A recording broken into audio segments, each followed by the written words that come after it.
क्या हो अगर मैं आपको एक ऐसे नौकरी के बारे में बताऊं जिसकी सैलरी $1 मिलियन से भी ज़्यादा है, लेकिन फिर भी उसे कोई करना नहीं चाहता। ये कहानी है लाजुमेंट की, जिसे दुनिया का सबसे खतरनाक लाइट हाउस कहा जाता है। एक ऐसी जगह जो पृथ्वी पर सबसे हिंसक समुद्रों में से एक में एक अकेली नंगी चट्टान पर बनी है, जहां 30 मीटर ऊंची यानी 10 मंजिली इमारत जितनी विशाल लहरें इसे निगल जाने की धमकी देती है। यह लाजुमेंट की कहानी है दुनिया के सबसे खतरनाक लाइट हाउस पर। आखिर क्या चीज़ इस जगह को इतना डरावना बनाती है, और क्या आप यहाँ एक रात बिताने की हिम्मत करेंगे?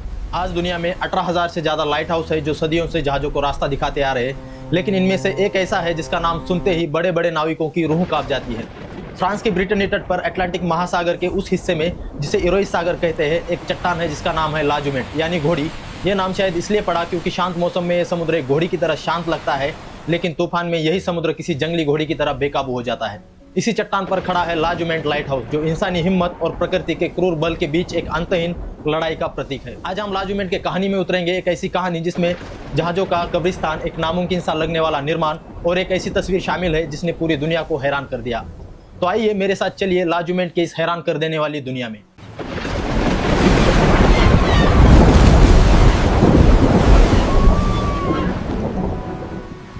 इस लाइट हाउस की कहानी को समझने के लिए हमें थोड़ा पीछे जाना होगा, उस वजह को समझने के लिए जिसने इंसानों को समुद्र के बीचों बीच आग की एक मीनार बनाने पर मजबूर किया। बहुत पहले जब नाविकों के पास न कंपास था और न कोई जीपीएस था, तब वो रास्ता खोजने के लिए सूरज और तारों पर निर्भर रहते थे। पर सोचिए, अंधेरी रातों में या खराब मौसम में जब आसमान बादलों से ढका होता था तो वो पूरी तरह दिशाहीन हो जाते थे। सबसे बड़ा खतरा था किनारों के पास बिछी चट्टानें। कई जहाज इन आंधे की चट्टानों से टकराकर डूब जाते और हजारों लोग समुद्र की गहराई में समा जाते।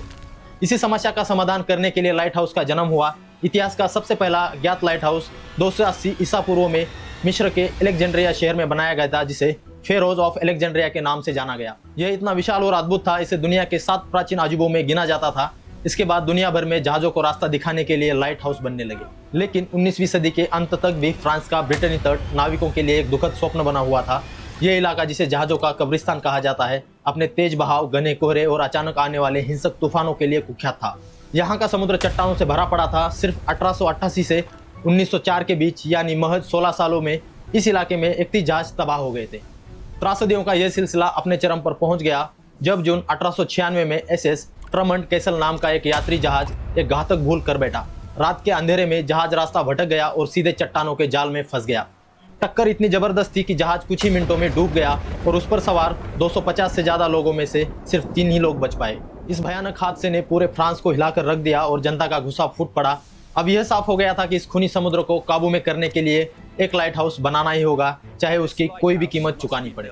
सरकार ने एक तुरंत लाइट हाउस बनाने का फैसला किया, लेकिन सवाल यह था कि इसे बनाया कहाँ जाए। चुना गया स्थान था लाजुमेंट की एक चट्टान, जो उशान द्वीप के सिर्फ 300 मीटर की दूरी पर थी। लेकिन ये एक आत्मघाती मिशन जैसा था। यह चट्टान दिन के ज़्यादातर समय पानी के नीचे डूबी रहती थी और सिर्फ लो टाइड के कुछ घंटे के लिए नजर आती थी। यहाँ तूफान के दौरान लहरें 20 से 30 मीटर लगभग 100 फीट तक ऊंची उठती थी और पानी का बहाव इतना तेज था कि किसी नदी के जैसा लगता था। इस असंभव काम के लिए पैसा एक अमीर फ्रांसिस चार्ल्स यूजिन प्रोट्रॉन के वसीयत से आया, जिन्होंने अपनी मृत्यु से पहले इस शर्त पर 4 लाख फ्रैंक दान किए थे कि 7 साल के भीतर एक लाइट हाउस बनाया जाए। अगर ऐसा नहीं हुआ तो वो पैसा उनके वारिसों को वापस मिल जाएगा। समय की यही तलवार सिर पर लटक रही थी। निर्माण 1904 में शुरू हुआ और यह प्रकृति के खिलाफ एक अंतहीन युद्ध था, जिसकी कहानी किसी थ्रिलर फिल्म से कम नहीं है। मौसम इतना खराब रहता था कि पहले साल में मजदूर चट्टान पर कुल मिलाकर सिर्फ 52 घंटे ही काम कर पाए। और जरा सोचिए, पूरे साल में सिर्फ 52 घंटे काम करने का मौका सिर्फ उन दुर्लभ पलों में मिलता था जब समुद्र शांत हो और जवार उतरा हुआ होता था। मजदूरों को नावों में भरकर चट्टान तक ले जाया जाता था। वे अपनी जान हथेली पर रखकर नुकीले फिसलन वाले पत्थरों पर उतरते थे और तूफान आने से पहले जल्दी जल्दी काम पूरा खत्म करने की कोशिश करते थे। यह प्रक्रिया बेहद खतरनाक और धीमी थी। वे पहले चट्टान में छेद करते थे, फिर उसमें डायनामाइट लगाकर उसे समतल करते थे और फिर ग्रेनाइट के भारी ब्लॉक एक एक करके जमाते थे। समुद्र एक दुश्मन की तरह व्यवहार करता था। बार बार विशाल लहरें उठती थी और हफ्तों की मेहनत से बनाए गए ढांचे को बहा ले जाती थी। एक बार तो एक जबरदस्त तूफान ने अधूरा बनाया ढांचा पूरी तरह से नष्ट कर दिया और सबको लगा कि यह प्रोजेक्ट कभी भी पूरा नहीं कर सकते। लेकिन इंसानी जज्बे ने हार नहीं मानी। किसी तरह सारी मुश्किलों के बावजूद 1911 में वसीयत के सीमा समय खत्म होने से ठीक पहले लाजुमेंट लाइट हाउस बनकर तैयार हो गया और इसकी रोशनी पहली बार जली। यह 48 मीटर ऊंची एक पत्थर की मीनार थी जो तूफानों के बीच गर्व से खड़ी थी। लेकिन इसकी लड़ाई अभी खत्म नहीं हुई थी। समय सीमा को पूरा करने की जल्दी में निर्माण में कुछ खामियां रह गई थी और आने वाले सालों में इसे और भी मजबूत करने के लिए कई बार काम करना पड़ा। लाइट हाउस तो बन गया, लेकिन अब सवाल था इसमें रहेगा कौन। लाजूमेंट लाइट हाउस के कीपर की नौकरी दुनिया की सबसे अकेली और खतरनाक नौकरी में एक से थी। इन कीपर्स को नर्क कहे जाने वाले लाइट हाउस में भेजा जाता था जो खुले समुद्र में बने थे। वे हफ्तों महीने तक अपने परिवार से दूर एक पत्थर की मीनार में कैद रहते थे। उनकी जिंदगी एक सख्त रूटीन में बंधी थी। उनका मुख्य काम था यह सुनिश्चित करना कि लाइट हमेशा जलती रहे, चाहे मौसम कितना भी खराब क्यों ना हो। जब तूफान आता था तो उनकी दुनिया नर्क बन जाती। 120 किलोमीटर प्रति घंटे की रफ्तार से चलती हवाएं चीखती थी और 100 फीट ऊंची लहरें टावर से ऐसे टकराती थी जैसे कोई दानव उसे तोड़ने की कोशिश कर रहा हो। पूरा टावर कांप उठता था। एक कीपर ने तो बताया कि लहरों के टकराने की आवाज ऐसे होती थी मानो कोई तोफ का गोला दागा गया हो। अक्सर लहरें इतनी ऊंची उठती थी कि वे लाइट हाउस के ऊपर से गुजर जाती थी और कुछ पलों के लिए पूरा टावर पानी के नीचे गायब हो जाता था। इन क्षणों में कीपर्स पूरी दुनिया से कट जाते थे। एक अंधेरी कांपती हुई मीनार में फंसे हुए खिड़कियों के शीशे टूट जाते थे और बर्फीला समुद्री पानी अंदर घुस आता था। अकेलेपन का एहसास इतना गहरा था कि कुछ कीपर्स ने तो दावा किया कि उन्हें अजीब आवाजें सुनाई देती थी, जैसे औरतों के रोने की या किसी के फुसफुसाने की। यह कोई हैरानी की बात नहीं है। पहले कीपर ने सिर्फ 5 महीने में ही नौकरी छोड़ दी थी। यह एक ऐसी जिंदगी थी जिसे सिर्फ मजबूत इरादे वाले लोग ही जी सकते थे। दशकों तक लाजूमेंट गुमनामी में खड़ा तूफानों से लड़ता रहा, लेकिन 21 दिसंबर 1989 को एक ऐसी घटना हुई जिसने इसे हमेशा के लिए दुनिया भर में मशहूर कर दिया। उस दिन इरोइस सागर में एक भयानक तूफान आया हुआ था। हवाएं तूफानी गति से चल रही थी और समुद्र में राक्षसी लहरें उठ रही थी। लाइट हाउस के अंदर कीपर थियोडोर मॉलगर्न अपनी ड्यूटी पर थे। तूफान इतना भीषण था कि लहरों ने लाइट हाउस के निचले दरवाजे को तोड़ दिया था और टावर के अंदर पानी भर गया था। अपनी जान बचाने के लिए मॉलगर्न ने टावर के सबसे ऊपरी हिस्से यानी लैंटर्न रूम में शरण ले रखी थी। उसी समय फ्रांसीसी फोटोग्राफर जिन गुइचार्ड, जो तूफानों की तस्वीर लेने के लिए जाने जाते थे, एक हेलीकॉप्टर किराए पर लेकर उस तूफान को कवर करने निकले थे। खतरनाक हवाओं के बावजूद उनका पायलट हेलीकॉप्टर को लाजूमेंट के करीब ले जाने में कामयाब रहा। लाइट हाउस के अंदर थियोडोर मॉलगर्न ने हेलीकॉप्टर की गड़गड़ाहट सुनी। उन्हें लगा कि यह बचाव दल का हेलीकॉप्टर है। यह सोचकर वो तेजी से नीचे की ओर भागे। जैसे ही वो दरवाजे पर पहुंचे और उसे खोला, ठीक उसी पल जिन गुइचार्ड ने अपने कैमरे का बटन दबा दिया।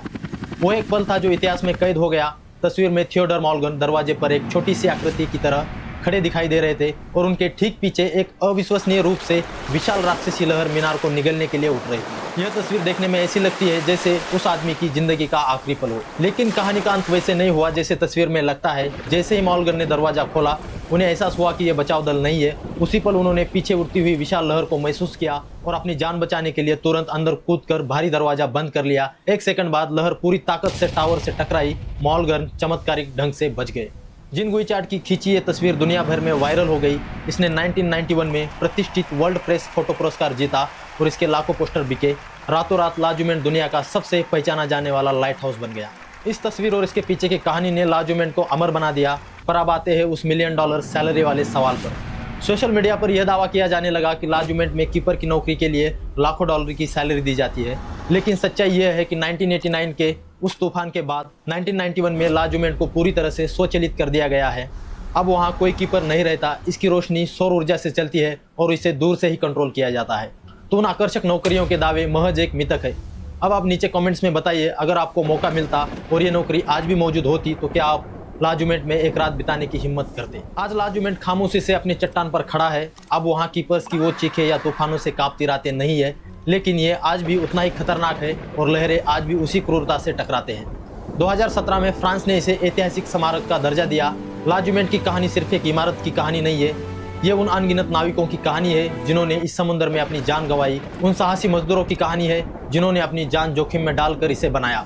और उन बहादुर कीपर की कहानी है जिन्होंने अकेलेपन और खतरे को सामना करते हुए इसकी रोशनी को जलाए रखा। यह इंसानी साहस और प्रकृति के अपार शक्ति के सामने न झुकने का एक जज्बे का स्मारक है। और जब भी हम जिन गुइचार्ड की उस अविश्वसनीय तस्वीर को देखते हैं तो हमें याद आता है कि कैसे एक इंसान ने मौत की लहर को सामना किया और जिंदा बचकर किंवदंती बन गया। लाजूमेंट हमें याद दिलाता है कि सबसे घने अंधेरे में भी एक रोशनी का स्रोत हमेशा मौजूद रहता है। आपको लाजूमेंट की रहस्यमय कहानी कैसी लगी, अपनी राय नीचे कमेंट्स में जरूर बताइए। अगर आपको ये वीडियो अच्छा लगा तो लाइक जरूर कीजिए और अगर आपको ऐसे ही रहस्यों में रुचि है तो हमारे चैनल को सब्सक्राइब करना न भूलें। मिलते हैं अगले वीडियो में। जुड़ने के लिए धन्यवाद।